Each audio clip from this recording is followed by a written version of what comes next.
it all kind of happened organically. I didn't seek it out per se, but I really, when I would audition for anime, I'd know what they were going for. In fact, very often when I was doing the anime voiceovers, and the script was not right, or there was some horrible line, it didn't make any sense, I'd say, play the Japanese for me, and they'd play the Japanese, and I'd say, okay, well, that's not what they're saying. What they're saying is this, and I'd be able to change it and make it a little more specific to the thing. So, all that sort of just happened naturally.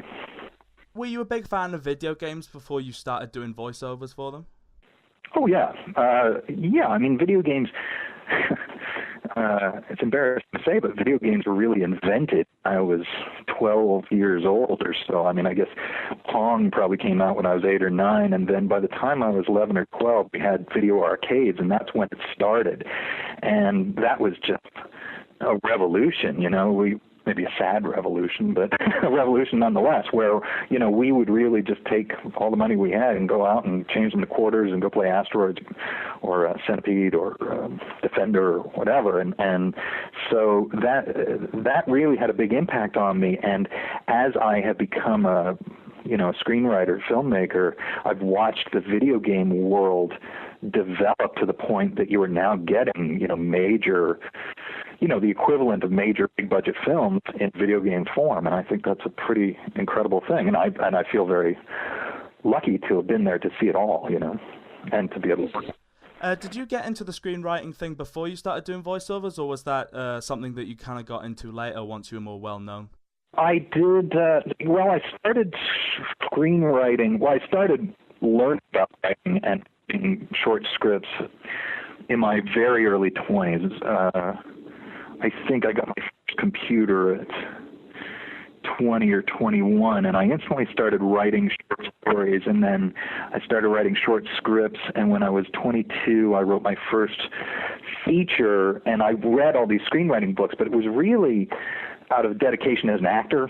I really wanted to understand the storytelling medium that I was getting into, and I'm very sort of obsessive like that. I like to understand all aspects of whatever I'm getting into, so that's what I did it for.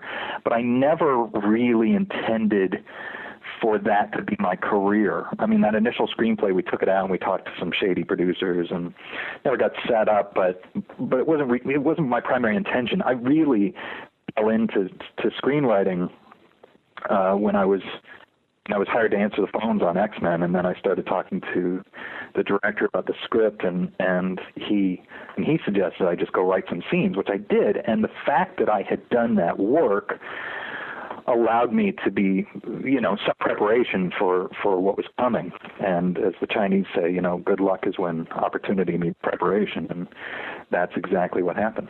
Does it affect you, though? I mean, when you go and see something yourself, like a film or a TV show, being a writer and having sort of developed a lot of things like that, does it affect you when you go and see something? Because you must have a critical mind as well and say, they should have done this or they should have done this, or do you not have that problem?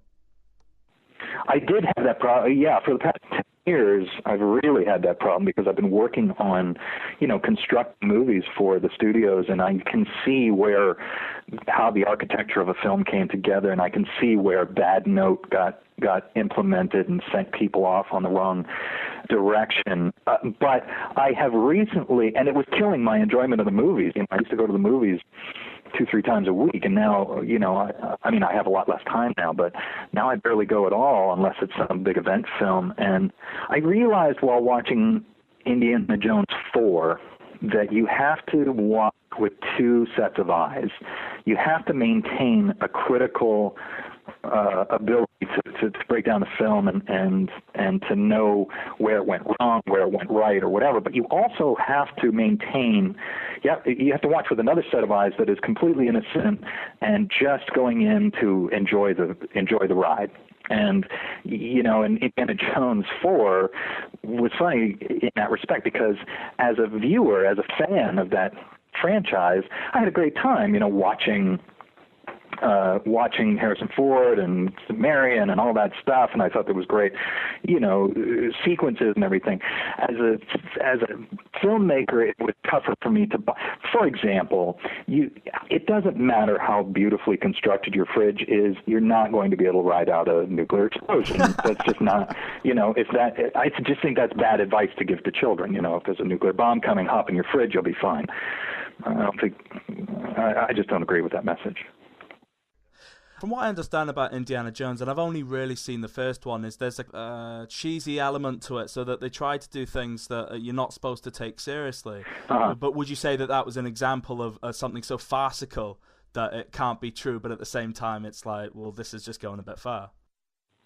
Yeah, well, I think there's a line to be drawn, and that's why Raiders of the Lost Ark, the first one, remains one of my favorite films of all time, because I think people don't recall or realize that that's really a comedy. I mean, it's really a series of comedic bits, that are put together. But the action is real. The danger is real. And they just rode that line, that fine line between farce and genuine, in-the-moment comedy so beautifully. And I just think the later ones tended to forget that, I don't want to speak for Spielberg and George Lucas, and both men are geniuses, and who am I to say anything, but I think, there's a tendency, you've had a great success, and you say, well, the first one was funny, so let's put in some funny things. But you have to remember what made it funny and how tightly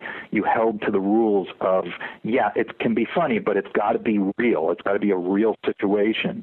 And, you tend to lose track of that, I think, as you get busier and as you get older and further away from the original intent. I thought one of the things for me that did it for that film, I did enjoy it, but there was an actor in it, Ray Winston, who plays opposite Harrison Ford's character, and I thought the idea that he was with him and then he wasn't with him and then he was with him and then he wasn't with him. There's so many plot twists to it that you just got confused, and then it became farcical. Right. I mean, would you say that Indiana Jones 4 was going down that road? Yeah, I just think it just wasn't like Raiders of the Lost Ark is made by three men who were immensely successful and had a bunch of power. I say three because I'm including Lawrence Kasdan, who wrote the screenplay. It was amazing. But they were still guys who still needed to prove that they were great. Spielberg had Jaws and Close Encounters, and those were big hits, but he still was in that period where he really needed to cement his legendary status, and you can really feel that work in there. The later ones are made by guys who now own massive studios, and there's really not as much pressure to make sure that every element is perfectly crafted or whatever. In any case, I shouldn't be bashing these guys. I'll never work again, but that's sort of my perception of it. I think you need to, if you want your movie to be great, you need to retain that rigorous attention to quality and detail and never get too comfortable in your own career, because the more comfortable you get, the softer your movies will be. Hey, let's go to the main role that you're probably most well known for. Metal Gear Solid came out in '99, absolutely changed the face of gaming, I think, for everybody. And you played the main character, Solid Snake. Who approached you to do that?